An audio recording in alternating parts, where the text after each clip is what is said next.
Scriptures Are Real podcast. This is the podcast where we talk about elements of the scriptures that have become real to us because we believe that helps us draw more power out of them and apply them to our lives better, and we certainly need that. I'm your host, Kerry, and I'm excited today to do this shortcast where we're going to look at one specific element of the book of Jeremiah that we get in about 3 chapters towards the last middle to last third of the book of Jeremiah. So we're just going to go through these chapters together, and not the whole chapter, it's just some key elements in them. We're going to go to chapter 30.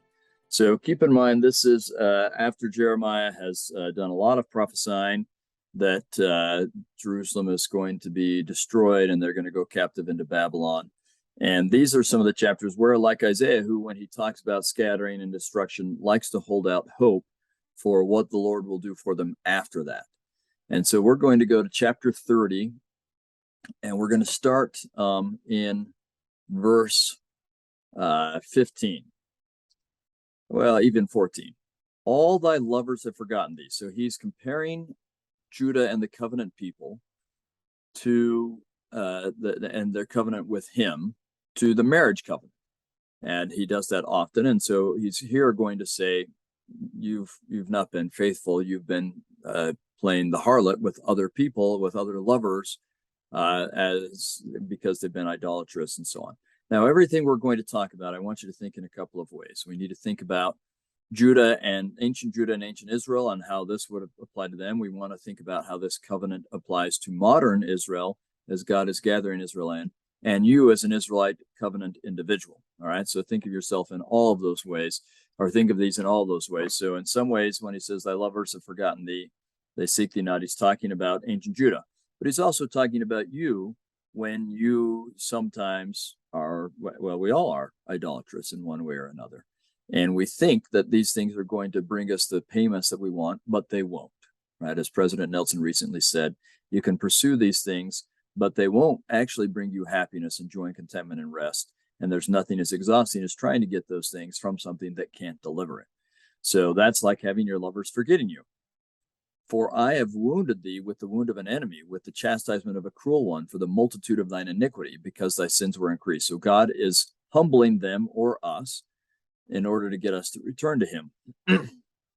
Why criest thou in thine affliction? Thy sorrow is incurable for the multitude of thine iniquity, because thy sins were increased. I have done these things unto thee. So let's put it this way. Our sorrows are incurable as long as we keep going to the same sources to find the cure. If what you're searching for is happiness or peace or contentment or whatever, the payoff that you think is going to come from the prestige of the world or the acceptance of the world or the power or the wealth of the world, if that's how you're trying to meet your needs, you will find that your needs cannot be met. It's incurable as long as you're going to the wrong source. But God is, because it is God that is bringing about this affliction, it is also God who will save us from the places we've gotten ourselves, the mess we've gotten ourselves into. Verse 16, therefore, all they that devour thee shall be devoured. So yes, he's bringing about the captivity of Judah to humble them, to get them to return to him. And by the way, this is successful. As Judah goes into Babylon, they really do seem to rid themselves of that form of idolatry once and for all. They are done with it after this. This was so humbling for them that they say, okay, that we are done with. Now, there are other forms of idolatry that they and we will continue to struggle with, but it's successful in that way. And as a result, God is the one who brought about the captivity. He's the one that will end it. So they that devoured thee shall be devoured. All thine adversaries, every one of them shall go into captivity. And they that spoiled thee shall be spoiled, or be a spoil. And they that prey upon thee will I give for a prey. This literally happens as Babylon is conquered by Persia, but of course there are fulfillments in our lives. Now listen to verse 17. For I will restore health unto thee. So it was incurable when we were trying to do this ourselves, but when God is with us, I will restore health unto thee, and I will heal thee of thy wounds, saith the Lord, because they called thee an outcast, saying, this is Zion whom no man seeketh after. Thus saith the Lord, behold, I will bring again the captivity of Jacob's tents. Now, we need to discuss that phrase. It's in Isaiah, it's in Jeremiah, it's in a number of places where King James translators say that he will bring again the captivity of Israel or of Jacob or of Judah or something along those lines.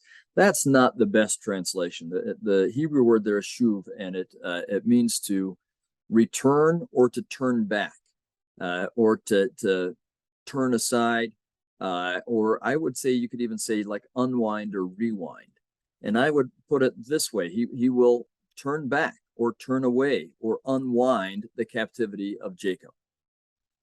That's what he's saying, and that's what it means. All these times you see it, I will bring again the captivity. If you look at the context, it's clear every time. He's ending the captivity. So that's what he's saying. He's going to remove it. He's going to turn it away. He's going to unwind it. And have mercy on his dwelling places, and the city shall be builded upon her own heap. So the place where it's been destroyed will be built up again, and the palace shall remain after the manner thereof. This will literally happen at Jerusalem, but of course that's symbolic for the restoration of the covenant and the gathering of Israel, on what can happen in your own life. And out of them shall proceed thanksgiving, and the voice of them that make merry, and I will multiply them, and they shall not be few. And note the Abrahamic covenant promise there. And I will glorify them, and they shall not be small. Their children also shall be as aforetime, and their congregation shall be established before me, and I will punish all that oppress them. All of this is covenant imagery, right? Protection, prosperity, posterity. And their nobles shall be of themselves, and their governors shall proceed from the midst of them. That's that promise of leadership that's part of the covenant, that you will have your own righteous leaders rather than being oppressed by foreign and mean and wicked rulers. And I will cause him to draw near, and he shall approach me. For who is this that engaged his heart to approach unto me, saith the Lord? So these leaders and Israel in general. Now listen, verse 22. And ye shall be my people, and I will be your God. That is a clear statement that the covenant is established again. The relationship with God is established again, that comes about because of that covenant. It's a beautiful promise of what will happen for Israel or Judah in the future. And of course, for us, as we have our promises, our covenants renewed whenever we stray and then are willing to come back. Let's continue in chapter 31, verse 1. At the same time, saith the Lord, will I be the God, and that's that Abrahamic language again, right? Abrahamic covenant language. I will be your God. But he says, I will be the God of all the families of Israel, and they shall be my people. This isn't just about Judah. This isn't just about them going away into Babylon and coming back. It's very clear. This is the gathering of all Israel. Thus saith the Lord, the people which were left of the sword, so the ones who survived the destructions, found grace in the wilderness. As they're being humbled, they find grace. Even Israel, when I went to cause him to rest. The Lord hath appeared of old unto me, saying, yea, I have loved thee with an everlasting love. Therefore, with loving kindness, with chesed, right, with this covenant, loyal mercy and love, have I drawn thee. Again, I will build thee, and thou shalt be built, O Virgin of Israel. Then shalt thou be adorned with thy tabrets, and shalt go forth in the dances of them that make merry. Then thou shalt yet plant vines upon the mountains of Samaria. The planter shall plant and shall eat them as common things, and so on. So this is all Abrahamic covenant imagery. He's going to really start to bless us with the blessings of the covenant. For there shall be a day that the watchman upon Mount Ephraim shall cry, arise ye, and let us go up to Zion unto the Lord our God. For thus saith, and that's Abrahamic covenant imagery, for thus saith, or phraseology, for thus saith the Lord, sing with gladness for Jacob, and shout among the chief of the nations, publish ye, praise ye, and say, O Lord, save thy name, or thy people, the remnant of Israel. So this is the prayer that God will honor his covenant, and he says he will. And he goes on to say, I'll bring them from the north and the coast of the east, or the earth, the blind and the lame and the woman and who's travailing, and they'll come with weeping and supplications. Let's look at verse 9. They shall come with weeping, and with supplications will I lead them. I will cause them to walk by the rivers of water. So there's going to be water for them in a straight way. So the path is prepared for them, maybe even a covenant path, wherein they shall not stumble. For I am a father to Israel, and Ephraim is my firstborn. Note what he's saying. So this is focusing clearly not just on Judah, but on those northern tribes led by Ephraim. And I love that language. He's a father, and he's going to take care. Ephraim is going to lead out. Emphasizing that Ephraim is the firstborn is emphasizing Ephraim's role in gathering everyone else in, performing that obligation or that service. Hear the word of the Lord, O ye nations, and declare it in the isles afar off. Now, if we're going to just think of the gathering of Israel that President Nelson has talked to us about again and again and again, and how everything you do that helps anyone on either side of the veil come unto God through covenants, you're gathering Israel. This is what he's talking about. Declare it in the isles afar off, and say, he that scattered Israel will gather him, and keep him as a shepherd doth his flock. For the Lord hath redeemed Jacob, and ransomed him, Jacob, from the hand of him that was stronger than he. So, yes, Jacob has been oppressed by Babylon and by other countries at other times of the world, and covenant individuals are oppressed by depression and Satan and hell and death and everything else. Those are all stronger than us, but God will ransom us from that which is stronger than us. Therefore they shall come and sing in the height of Zion, and shall flow together to the goodness of the Lord, and for wheat and for wine and for oil, and the young of flock and the herd, and their soul shall be as a watered garden, and they shall not sorrow any more at all. All of these blessings of the covenant. The virgin will rejoice and the dance, and the young men and the old together, and so on. Listen to this. We're gonna skip down to verse 18. I have surely heard Ephraim bemoaning himself thus: Thou hast chastised me, and I was chastised. So note the humility here. You chastised me, and I received it, is basically what he's saying. As a bullock unaccustomed to the yoke. So what he's saying is, Ephraim was like a young bullock that wasn't yet broken, we could put it that way. Wasn't used to the saddle, wasn't used to a yoke on it, and so it bucked and tried to get away. But now he's learned, and he's ready to serve under this yoke. That should be a great description of all of Israel, and it should be a great description of each one of us. Turn thou me, and I shall be turned, for thou art the Lord my God. So great. This imagery is fantastic. The yoke's on you, and you're ready to go. You've humbled yourself enough now. You're not trying to go your own way and do your own thing. That's what a young bullock does. He wants to take off and do his thing. He doesn't want to submit to his master. But a trained bullock, one that's older and mature, knows, I'll just do what my master asks. So you turn me, and I'll turn. And then that covenant phrase, thou art my God, right? Surely after that I was turned, I repented, and after that I was instructed, I smote upon my thigh. I was ashamed, yea, even confounded, because I did bear the reproach of my youth. Is Ephraim my dear son? Is he a pleasant child? For since I spake against him, I do earnestly remember him still. Therefore my bowels are troubled for him, and I will surely have mercy upon him, saith the Lord. Isn't this beautiful imagery of God saying, yes, we've had problems, but the attitude you're coming with to me now, I'm going to accept that, my dear son, my pleasant child. Set thee up waymarks, make thee high heaps, set thine heart toward the highway, even the way which thou wentest. Turn again, O Virgin of Israel, turn again to these thy cities. So he's going to set waymarks so they know the way. And in some ways, this has to be the covenant path. It's all sorts of things, but I think the primary thing is the covenant path. And there are markers. We know what that path is and how to do it. I've got a booklet that should come out in January, I think, that will talk about this and how to recognize these markers and so on. But we know how to tell if we're on the covenant path. How long wilt thou go about, O thou backsliding daughter? For the Lord hath created a new thing in the earth. A woman shall compass a man, thus saith the Lord of hosts, the God of Israel. As yet they shall use this speech in the land of Judah and the cities thereof, when I shall bring again, meaning return or get rid of their captivity. The Lord bless thee, O habitation of justice and mountain of holiness. That's what they're going to say when this ends. That's going to be their greeting. The Lord bless thee. Let's go to, just for the sake of time, we're going to skip down to, behold, the days come in verse 31. Behold, the days come, saith the Lord, that I will make a new covenant with the house of Israel and with the house of Judah, not according to the covenant that I made with their fathers in the day that I took them by the hand to bring them out of the land of Egypt, which my covenant they break, although I was a husband unto them, saith the Lord. So let's stop and talk about this. He's going to make their new covenant. These verses that we're reading right here in Jeremiah 31 are incredibly significant. It's this that the Savior is having reference to when he administers the sacrament. He says, this is my new covenant. That's why the New Testament is called the New Testament. Really, a better translation is New Covenant. It's a bad translation, New Testament, New Covenant. It's all this idea that he's going to, and it's not like completely new, like, oh, the old one was bad. It's the same covenant tailored differently, some different aspects to it, just like it's a little different for us than it is for the in the days of Moses. We have different dietary restrictions, whatever else, but essentially the same covenant.